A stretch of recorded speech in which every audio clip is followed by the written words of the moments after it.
Conseillère en puériculture, un métier en plein développement pour les personnes qui recherchent soit une reconversion professionnelle, soit un complément de revenu, tout en travaillant dans le domaine de la petite enfance. Mais cela ne concerne pas uniquement de la vente de produits pour bébés. Il est possible de proposer des articles de puériculture, mais aussi des jouets pour des enfants plus âgés. C'est ce que nous allons voir dans cette nouvelle vidéo.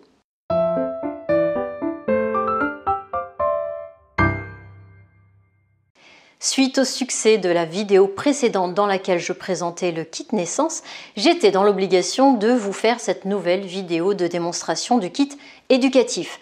C'est toujours un kit de démarrage pour une activité VDI. Je vous renvoie à d'autres vidéos pour en savoir plus sur l'activité et je vais vous présenter concrètement les produits comme pourrait le faire une conseillère puériculture à domicile. Pour les nouveau-nés, l'enjeu est surtout de créer du lien et d'apporter du confort aux jeunes parents, tout en favorisant l'éveil et la motricité du bébé. Pour les enfants plus grands, à partir de 18 mois, l'enjeu est davantage porté sur les apprentissages, mais aussi et surtout sur le fait de garder son calme pour ne pas en arriver à certaines situations. T'es le roi des cons au pays des emmerdeurs. Un petit con, casse-couille, qui prend la tête, d'accord, hein? Un espèce de petit enculé de merdeux qui chiale sa race toute la journée. Voilà ce que t'es, connard. Alors, j'ouvre une parenthèse sur les violences psychologiques qui sont des violences dites éducatives ordinaires. Je vous invite à découvrir la vidéo que j'avais faite à ce sujet suite à une pub et un concours organisé par le Futuroscope. C'était assez violent et on ne mesure pas toujours l'impact de cette violence. Fin de la parenthèse, passons à quelque chose de plus joyeux. Commençons tout d'abord par aborder certaines pédagogies alternatives et vous allez voir pourquoi. Tout d'abord, la plus connue, la pédagogie Montessori. Cette méthode d'éducation, créée en 1907 par Maria Montessori, repose sur l'éducation sensorielle et kinesthésique de l'enfant. D'après elle, l'enfant doit lui-même développer ses capacités plus librement, et ce grâce à un matériel didactique spécialisé. Si l'enfant est libre de choisir lui-même ses activités, il n'en est pas moins guidé par l'éducateur montessorien, dont le rôle n'est pas d'enseigner un savoir, mais un savoir-apprendre. Aussi, il est de son ressort d'inciter les enfants à s'intéresser à tous les domaines, à multiplier les nouveautés et les envies de découvrir. Maria Montessori disait « Le rôle premier de l'éducation, c'est d'agiter la vie, tout en lui laissant la liberté nécessaire à son développement. » Il y a également la pédagogie freinée ou celle de Reggio. Alors l'idée n'est pas de vous faire un cours sur chaque pédagogie, retenez simplement que l'approche pédagogique de Reggio relie la raison et l'intuition, la cognition et l'émotion, le corps et l'esprit, la raison et l'imagination. Les émotions sont considérées comme partie intégrante des processus d'apprentissage et d'éducation. La pensée artistique aidant à unir les processus logiques et les processus émotionnels, les techniques et les expressions, l'art tient donc une place centrale dans leurs écoles. L'imagination est au cœur de l'apprentissage. Elle est commune à tous les projets, quel que soit le langage par lequel on y entre, scientifique, logique, artistique. Alors il y a plein d'autres pédagogies alternatives et vous remarquerez qu'elles existent déjà depuis une bonne dizaine d'années, voire même une centaine. Nous avons aujourd'hui le recul nécessaire pour nous permettre d'évaluer l'intérêt et l'impact positif sur les enfants. Alors nous avons vu l'importance de l'art, des couleurs, des matériaux nobles et surtout du plaisir que doit avoir l'enfant dans ses découvertes, mais comment cela se traduit au quotidien ? Alors, nous proposons de nombreux jouets colorés et je vais commencer par vous présenter ce petit chat puzzle.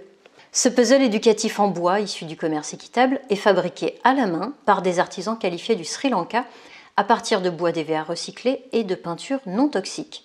Il permet d'apprendre à compter et identifier les couleurs tout en mobilisant l'attention de votre enfant. En achetant ce produit, vous contribuez directement à une fondation éducative qui fournit des livres et des boissons lactées quotidiennes à plusieurs écoles rurales du Sri Lanka. Merci pour eux. Ensuite, nous avons cette horloge éducative arc-en-ciel. Un jouet d'éveil complet pour découvrir la pêche, développer sa motricité fine et apprendre à lire l'heure. Un outil complet 6 en 1 qui accompagne votre enfant à chaque étape de son développement. C'est aussi une belle occasion de jeu et de partage avec votre enfant qui pourra laisser libre cours à son imagination. En parlant de jeux libres, nous avons également ces rochers empilables. Comme tout jeu libre, on fait ce qu'on en veut et même les adultes peuvent se prendre au jeu. Et comme les pierres en lithothérapie, les rochers peuvent faire du bien quand on les jette sur les personnes qui nous embêtent. Bien sûr, c'est une blague. Passons désormais à ces crayons en forme de gland. Ils sont écologiques, ils ont une partie en liège comme le culbuto. Ils sont parfaitement adaptés aux enfants y compris aux personnes en situation de handicap grâce à leur large capacité de préhension. Utilisation possible aussi en jeu libre ou tri des couleurs.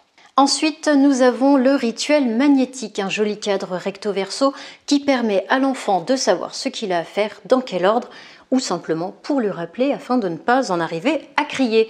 Ne pensez pas que ce n'est que de la théorie, je vous invite à tester et vous nous en direz des nouvelles.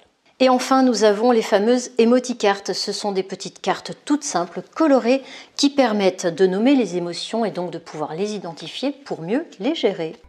Tiens, c'est nouveau. Ça se mange, ça? Qu'est-ce que c'est? Il est incroyable qu'en 2022, de nombreux adultes n'arrivent pas à identifier que derrière leur humeur maussade se cache finalement une tristesse qui révèle un besoin de réconfort.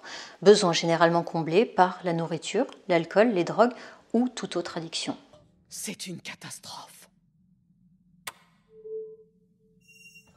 Viens, envole-toi avec moi, petit chat.